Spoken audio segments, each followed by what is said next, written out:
오늘은 기독교 교회에 있어서 매우 중요한 명절이기도 합니다. 추수감사절을 우리 한국교회에서 지키고 있습니다. 교회를 오랫동안 다니신 분들은 추수감사절에 대한 유래를 알고 있습니다만은 처음 나오신 분들을 위해서 다시 한번 말씀드립니다. 지금부터 400년 전입니다. 1620년경에 영국에 있는 청교도들이 신앙의 자유를 찾아서 신대륙인 미국으로 가게 됩니다. 메이플라워 호라는 그 작은 배를 102명이라는 사람이 타고 미국으로 가게 되는데, 도착하자마자 추위와 또 풍토병으로 인해서 44명이 죽게 됩니다.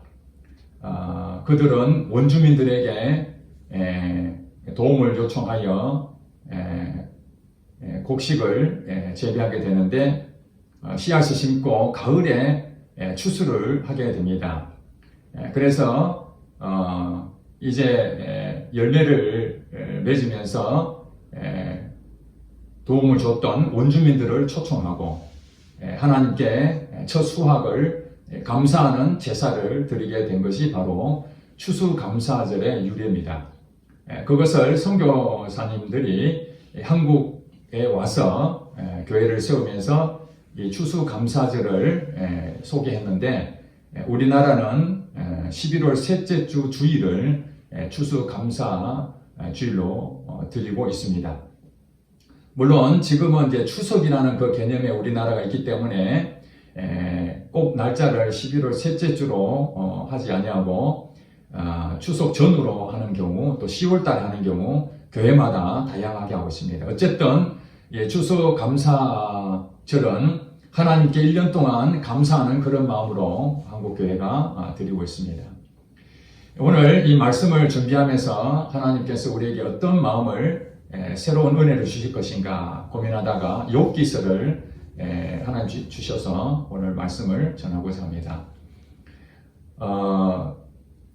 미국으로 떠났던 102명의 사람들 입장에서 한번 생각해 보면은, 도착하자마자 그들은 신앙의 자유, 하나님이 주신 그 아름다운 그 은혜를 생각하고 미국으로 갔지만은, 같이 함께 갔던 동료들 거의 절반이 도착하자마자 죽게 되고, 또 도움을 요청해야 되고, 사실은 고향을 떠났기 때문에 얼마나 어려운 일이었습니까? 그들이 맞이했던 그 상황은 감사할 수 없는 환경이었습니다. 그럼에도 그들은 첫 수확에 대해서 하나님께 감사 예물을 드렸다는 것을 볼 때에, 신앙이라는 것이 무엇인가? 하나님 믿는 백성들이 어떻게 살아야 되는 것인가? 그 부분에서 우리에게 시사하는 바가 큽니다. 물론 농사를 지어서 가을에 추수할 때에 그 기쁨은 참 감사한 일이죠. 그럼에도 불구하고 주변 환경에서 도저히 감사할 수 없는 그 상황에서도 감사의 제사를 드린다는 것, 이것은 매우 중요합니다. 시편 50편 14절에 보면은 감사로 하나님께 제사를 드리며 그렇게 말씀하고 있습니다. 우리가 오늘 이 자리에 제사를 지내고 있죠. 하나님께 예배를 드리고 있습니다. 이 예배를 그냥 드리는 것이 아니라 감사하는 마음으로 하나님께 예배를 드린다는 것입니다. 그리고 시편 50편 23절 말씀에 감사로 제사를 드리는 자가 그를 영화롭게 한다. 하나님께서 우리 사람을 창조하신 것은 하나님의 영광을 받으시기 위함인데, 어떻게 하면 하나님께 영광을 돌릴 수 있는가? 감사로 예배 드리는 자가 하나님께 영광을 돌린다고 그렇게 말씀하고 있습니다. 그것이 바로 미국을 만든 것입니다. 그 102명의 사람들이 신앙의 자유를 찾아서 첫 번째 심었던 그 하나님의 은혜 가운데에 참 눈물의 고백이 되었지 않았겠습니까? 영국이라는 그 자기 나라를 부득불 떠날 수밖에 없는 그 상황에서 미국의 근본을 만든 것이 바로 청교도 정신이라고 할 수가 있습니다. 오늘 우리 신앙인들은 어떻게 살아야 되겠습니까? 그것이 바로 감사하는 열매가 있어야 된다는 것이죠. 사람에게는 두 가지 형태가 나타납니다. 어려움을 당하게 되면은 감사하는 사람이 있고 원망하는 사람이 있습니다. 오늘 본문에 보니까 고난을 당하는 대표적인 인물이 욥이죠. 욥. 엄청난 고난을 당하는데 이 욥이 어떻게 행동을 했는지 그것이 신앙인으로서 우리가 본받을 수 있는 참 좋은 기회라고 생각합니다. 오늘 본문 내용이 다 읽진 않았지만은 이 욥은 1절에 보니까 온전하고 정직하여 2장 1절에 온전하고 정직하여 하나님을 경외하며 악에서 떠난 자라고 소개하고 있습니다. 그러니까 욥은 하나님을 신실하게 믿었던 사람이라는 것을 알 수 있습니다. 심지어는 그 자녀들이 죄를 지을 것 같아서 늘 하나님 앞에 제사를 드릴 정도로 그런 철저하게 죄를 경계했던 사람 중에 한 사람이었습니다. 그런데 어느 날 이 사단이 하나님 앞에 찾아가게 됩니다. 그래서 하나님께서 너 어디 다녀왔느냐 그렇게 물어보니까 사탄이 말하기를 두루두루 다니다 보니까 욥이라는 사람은 내가 보게 됐다. 그런데 하나님이 그를 참 복을 많이 주신 것 같다. 하나님께서는 욥을 굉장히 좋게 생각했습니다. 왜냐하면 1절에 말씀하신 것처럼 온전하고 정직하게 하나님을 경외한 자였기 때문에 하나님 마음이 합한 자였죠. 그래서 사단에게도 하나님이 자랑을 합니다. 욥 같은 사람이 없다. 그러니까 사단은 마음이 원래 질투하는 자 아닙니까? 그래서 하나님이 그에게 많은 소유물을 주셨기 때문에 복을 주시니까 그렇게 하나님을 경외하지, 만약에 그가 가지고 있는 것을 다 가져가 버리면은 하나님을 욕할 것이다. 그렇게 말을 하게 됩니다. 11절에 그렇게 말하죠. 그의 모든 소유물을 씻소서. 그리하시면 틀림없이 주를 향하여 욕하지 않겠습니까? 그렇게 사단이 하나님 앞에 그렇게 말합니다. 그래서 하나님께서는 사단에게 그것을 허락합니다. 너가 욥에 가지고 있는 모든 재산을 다 너에게 맡기겠다. 그러나 그의 몸은 손대지 마라. 그렇게 해서 사탄이 욥에게 가지고 있는 모든 것을 빼앗아가기 시작합니다. 종들 통해서 욥에게 들려오는 소식은 가지고 있는 가축 하나씩 빼앗기고 죽임 당하고 종들도 죽임 당하고 심지어는 10명의 자녀들까지 전부 다 압사당하는 그런 비극을 겪게 됩니다. 이것이 많은 터울이 아니라 순식간에 원래 그 고난이 이어서 오는 것처럼 욥에게는 감당할 수 없는 그러한 위기 상황이 와게 됐습니다. 자, 이런 상황에서 욥이 어떻게 반응을 했느냐 이것이죠. 하나님은 신실하지 욥을 믿었던 것이고 사단은 그렇지 않다. 그의 가지고 있는 소유물을 다 빼앗아가면은 그는 틀림없이 하나님 욕할 것이다. 이런 부분이죠. 사실은 눈에 보이지 않는 영적인 그런 부분이 있지만은 욥은 그 내용을 전혀 모르는 상황입니다.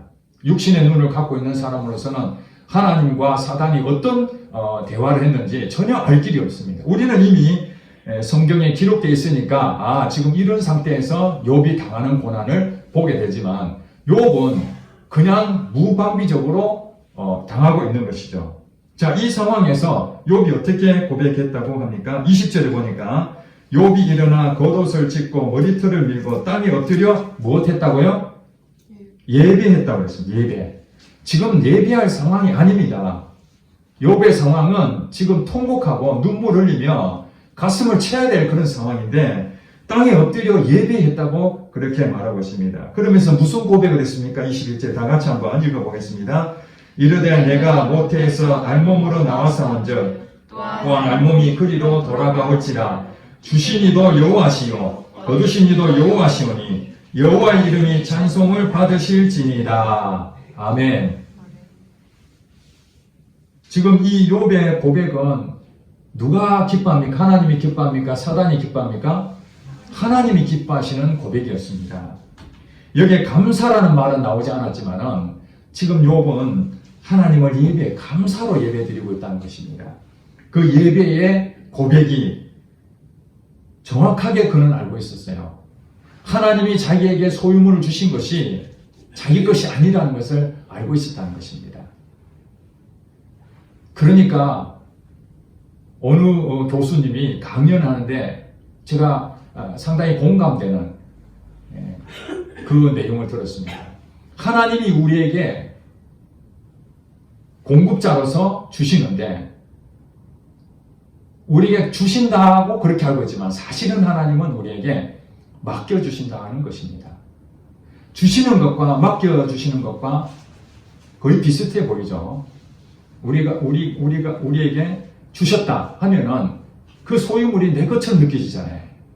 그렇죠? 누가 내게 뭘 줬다면은 그 사람 것이 내 것이 되어버리는 것이죠. 그러나 맡겨줬다는 것이 무엇입니까? 그것은 대신 준 것이죠. 나중에 다시 돌려받는 것이에요. 맡겨줬다는 얘기는.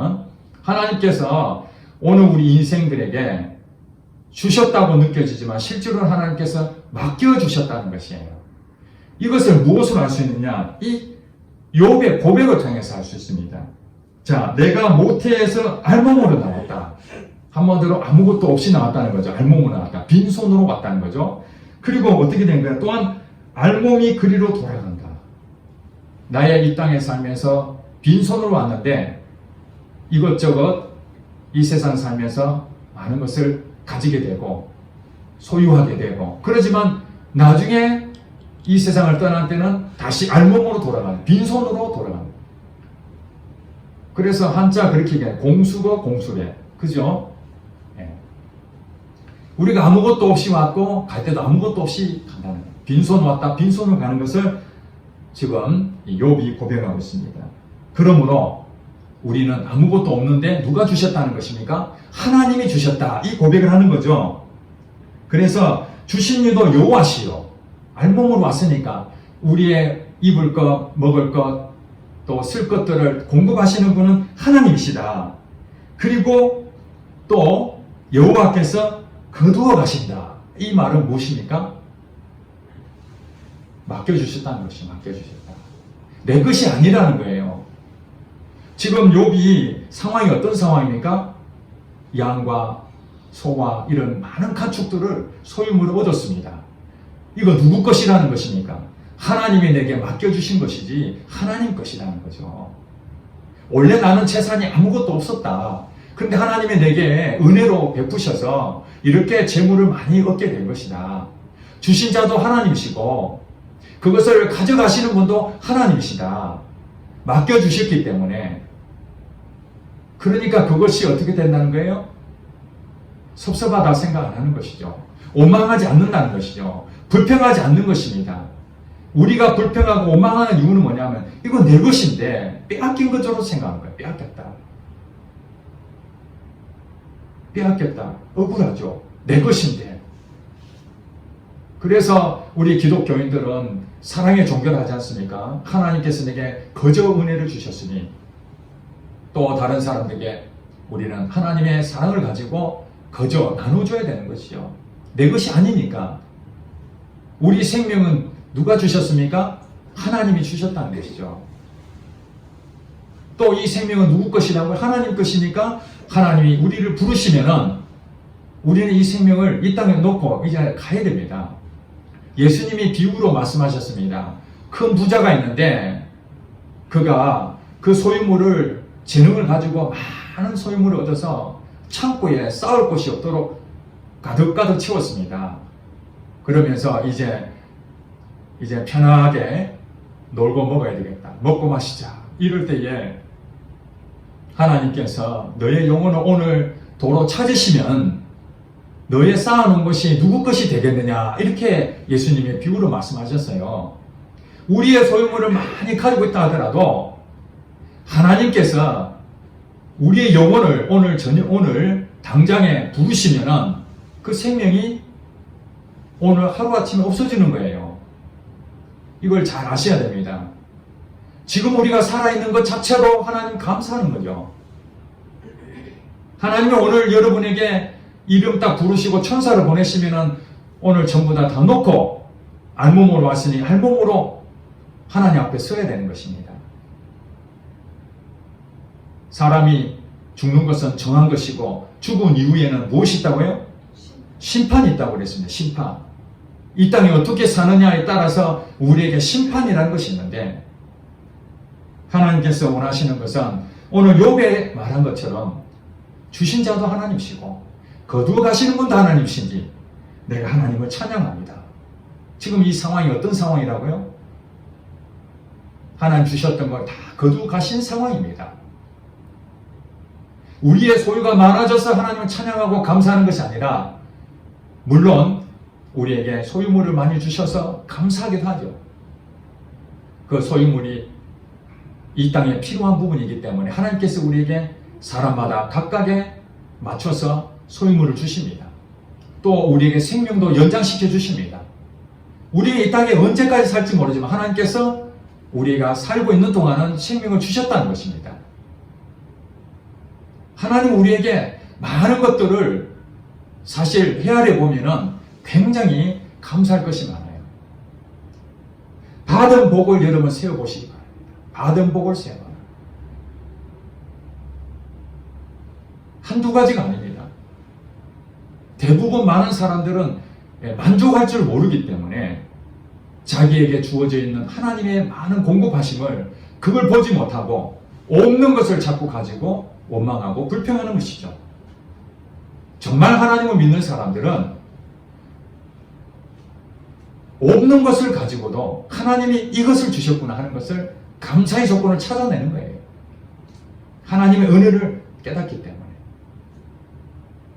그래서 대부분 사람들은 감사할 줄 모르며 살고 있죠. 그래도 감사할 줄 아는 사람은 무엇인가 자기에게 좋은 일이 생길 때 그것을 일반 사람들도 하나님 믿지 않는 사람도 불교 신자들도 그런 감사하고 있습니다. 부처님 감사합니다. 우리 집을 주셔서 감사합니다. 또 자동차를 주셔서 감사합니다. 좋은 직장을 얻게 해주셔서 감사합니다. 또 이런 상을 받게 해주셔서 감사합니다. 이런 것들을 예수를 믿지 않는 사람들도 얼마든지 감사합니다. 왜냐하면 좋은 것을 얻었기 때문에. 그러나 그 좋은 것이 누가 줬다고요? 하나님이 주신 건데. 감사를 누구에게 해야 됩니까? 부처님에게 해야 됩니까? 아니면 자기 자신에게 해야 됩니까? 감사의 대상이 있다는 거예요. 하나님 믿는 사람과 믿지 않는 사람 차이가 무엇인가? 안 믿는 사람도 감사합니다. 감사를 통해서 많은 것을 기쁨을 느끼기 때문에 그렇죠. 그러나 하나님 믿는 사람들은 그 감사가 바로 하나님으로부터 공급되기 때문에 주신 자가 하나님이시다. 그래서 하나님께 감사하죠. 그러나 이 감사가 주시는 하나님에 대한 것만이 아니라 거두어 가시는 하나님에게도 감사하는 것이에요. 이것이 진짜 감사죠. 하나님은 데살로니가전서 5장 18절에 범사에 감사하라 그렇게 말씀하셨습니다. 이것이 예수 그리스도 안에서 우리에게 행하신 하나님의 뜻이라고 했습니다. 우리는 하나님 뜻대로 살기를 원하잖아요. 하나님 뜻이 무엇입니까? 범사에 감사하라. 범사. 모든 일을 범사라고 하지 않습니까? 좋을 때만 감사하는 것이 아니라 나쁜 일 때도 감사하는 거예요.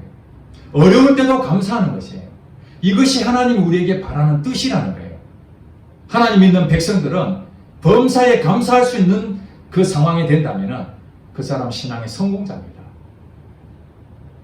그러면 우리는 이 감사하는 부분에 하고 싶은데 감사가 쉬운가요?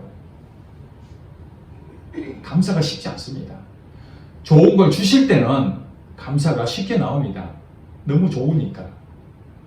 그러나 하나님은 우리에게 원하시는 것은 좋은 일이 아니라 어려운 일일 때로 하나님을 생각하고 늘 감사할 수 있는 이런 믿음으로 가기를 원하시는 것이죠. 그래서 하나님께서는 이스라엘 백성들을 우리에게 구약 성경을 통해서 교훈을 주시는 것이 있습니다.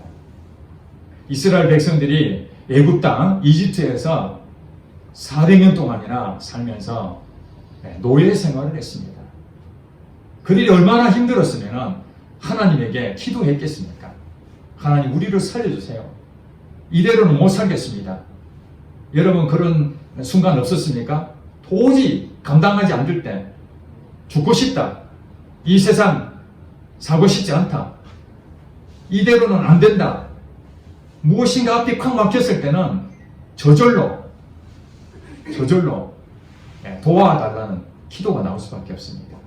이스라엘 백성들은 하나님에게 도와달라고 그렇게 부르짖었는데 하나님께서는 그 기도에 응답해서 구원자였던 모세를 보내서 그들을 탈출을 시키죠. 수많은 사람들이 애굽 땅을 탈출할 때에 하나님께 감사하지 않았겠습니까? 드디어 언제 간다고 날짜가 정해지자 그들은 이제 몸을 다 가볍게 하고 가지고 있는 거 다 준비해가지고 애굽 땅에 있는 사람들 가서 폐물 다 받아가지고 이제 젖과 꿀이 흐르는 가나안 땅에 들어간다는 그 희망 가운데에 콧노래를 부르고 기쁨이 넘쳤을 것입니다. 가족끼리 모여서 손을 잡고 야 이제 우리는 새로운 세상을 간다. 지긋지긋한 이 노예 생활을 다 버리고 이제는 가만히 앉아서 편안한 생활할 수 있는 너무너무 좋은 우리 새로운 땅을 얻게 되었어. 그러면서 축제 분위기였을 것입니다. 그러나 그들이 나오자마자 제일 먼저 무엇이 있었습니까? 앞에 홍해 바다가 있었습니다. 뒤에서는 애국 군대가 쫓아오고 앞에는 홍해 바다가 있었을 때 그들은 원망합니다. 우리가 여기 바다에서 죽게 되었는가? 종으로 죽는 것이 더 낫겠다 할 정도로 그들은 절망을 빠졌습니다. 그들은 애굽 땅에서 10가지 재앙을 통해서 바로 왕이 항복하고 탈출시켰다는 것을 그들은 기적을 눈앞에 봤는데도 불구하고 다 잊어버렸습니다. 하나님이 그들을 은혜를 베푸시고 주셨고 구원해 주셨고 이 모든 것을 하셨는데도 그들은 순간순간 하나님 은혜를 회복하지 못하고 눈앞에 보이는 이 환경이 하나님 은혜를 다 까먹어버렸습니다. 여러분 아시기 바랍니다. 환경이 우리에게 어려움을 찾아오면 그 좋았던 것이 다 어디로 가버렸는지 그 기적이 다 어디로 가버렸는지 주신 분이 하나님이신 것을 다 까먹어버립니다. 그때 나오는 것이 원망이고 불평인 것입니다. 하나님께서 모세에게 지시하셔서 홍해 바다를 갈라버렸습니다. 그 위기 가운데서 하나님께서 또다시 역사하셔서 그들은 바다를 건넜습니다. 그 뒤에 쫓아왔던 애국 군대는 그 물이 다 원상복귀되면서 다 빠져 죽었습니다. 그것을 그들은 또 봤습니다. 이야, 하나님이 우리를 도우셨구나. 할렐루야 하면서 또 춤을 추며 이제 드디어 가나안 땅에 들어가는구나 했는데 들어가서 보니까 바위 덩어리와 사막과 같은 이런 황량한 풀 한 폭이 없는 그런 광야로 들어갔습니다. 그들은 거기서도 원망했습니다. 먹을 것도 없고 젖과 꿀이 흐르는 가나안 땅이라고 했는데 이것이 또 무엇인가? 바로 얼마 전에 홍해 바다를 건넜던 그들은 또 잊어버렸습니다. 여러분 아시기 바랍니다. 하나님의 은혜를 알지 못하면 우리 입에서 날마다 불평이 나온다는 사실입니다.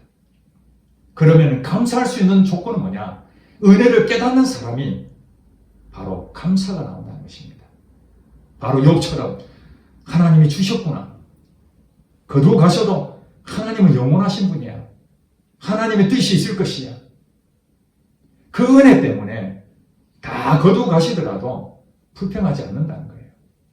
그래서 하나님께서는 이스라엘 백성들이 가나안 땅에 들어가게 하실 수 있는데도 불구하고 그들은 광야를 통해서 하나님을 경험하게 만듭니다. 한마디로 믿음의 테스트를 하는 것이죠. 믿음의 테스트. 정말 너희들이 환경에 관계없이 좋은 것이든 나쁜 것이든 어떤 상관없이 나를 신뢰하느냐, 나를 믿느냐, 이걸 그 백성들에게 묻는 거예요. 욥도 똑같았습니다. 사단이 와서 다 거두가 버리면은 하나님 욕할 것이다. 하나님을 배신할 것이다. 하나님 안 믿을 것이다. 이렇게 얘기하지 않습니까? 하나님께서 왜 허락했습니까? 아니야. 욥의 믿음이 있는지 한번 확인해 보자. 그거 아닙니까? 정말 다 빼앗아 가더라도 아무것도 없어도 나를 믿느냐? 한번 해봐라 한 것이죠. 거기서 욥은 하나님께 예배드리고 찬양했다는 것이에요. 우리의 신앙이 결과가 어떻게 됩니까? 하나님께서는 이 시험을 다 통과하고 난 다음에 결과적으로 뒤편에 보면은 욥이 눈이 열리게 됩니다. 하나님을 지식으로 알았던 귀로만 들었던 하나님 이제 내가 눈으로 직접 봤습니다. 한마디 신앙이 업그레이드가 된 거예요. 하나님께서 욥에게 나타나셔서 이 세상을 누가 지었느냐? 내가 지었지 않느냐? 그러면서 욥에게 직접 보여주신 그 모든 것을 이제 마음으로 확실히 믿게 되었습니다. 그때 하나님께서는 이 욥에게 그동안 다 거두고 가셨던 재물들, 그 재물을 갑절이나 주셨어요. 또 잃어버렸던 자녀 10명인데 또 똑같이 10명의 자녀를 주셨습니다. 하나님은 좋으신 하나님이십니다. 주신 자도 하나님이고 거두고 가시는데 거두고 가시는 목적이 아닙니다. 테스트를 하는 것입니다. 그 테스트에 통과한 사람들은 하나님은 그동안 했던 것을 갑절로 주신다는 것입니다. 우리가 믿음의 테스트를 한 조상이 누굽니까? 아브라함이죠.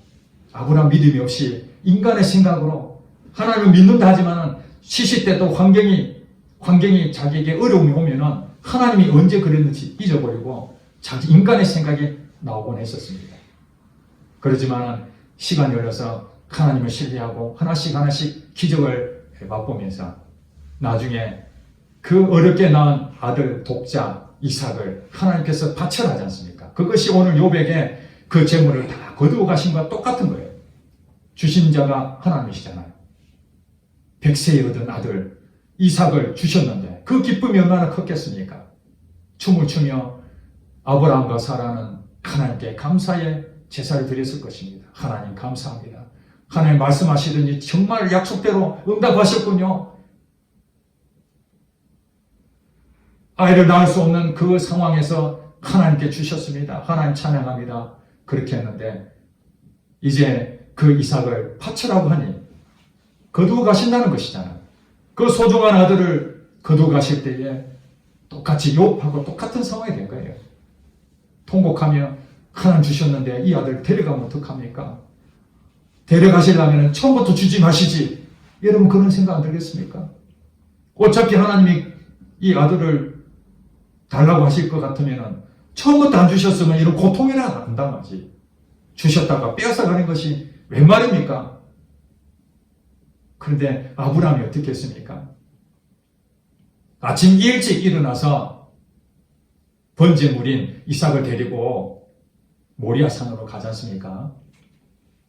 거기서 아들을 죽이려고 하니까 안 죽이려고 머뭇한 것이 아닙니다. 하나님 앞에 가서 하나님 이 아들 못 죽입니다 하고 계속 하나님 협상한 것도 아닙니다. 기도한 것도 아닙니다. 나중에 성경에 보니까 하나님께서 죽은 자도 살리시는 하나님이신 줄 내가 믿습니다. 이렇게 고백한 사람이 아브라함이었습니다. 그렇기 때문에 하나님께서 이 아들을 주셨으니까 하나님 가져가세요. 또 아들을 살려주시겠지. 이렇게 믿었다는 거예요. 그래서 믿음의 조상이 된 것입니다. 감사하는데 범사에 감사할 수 있다. 쉽지 않죠. 범사에 모든 일에 감사할 수 있다. 쉽지 않은 일입니다. 그러나 우리는 감사해야 되겠다고 그렇게 노력해서 얻어지는 것이 아닙니다. 일반 사회에서는 우리는 학습으로 배우죠. 감사하는 사람 되어야 된다. 사람들 만나면은 무언가 좋은 걸 얻으면은 감사합니다. 인사해야 된다. 자기에게 스스로 오늘도 감사합니다. 100번 외워야 됩니다. 그렇게 얻어지는 감사가 아니라 그 감사는 하나님을 대상으로 하는 건데 그것은 하나님의 은혜를 아는 것부터 시작이 되는 거예요.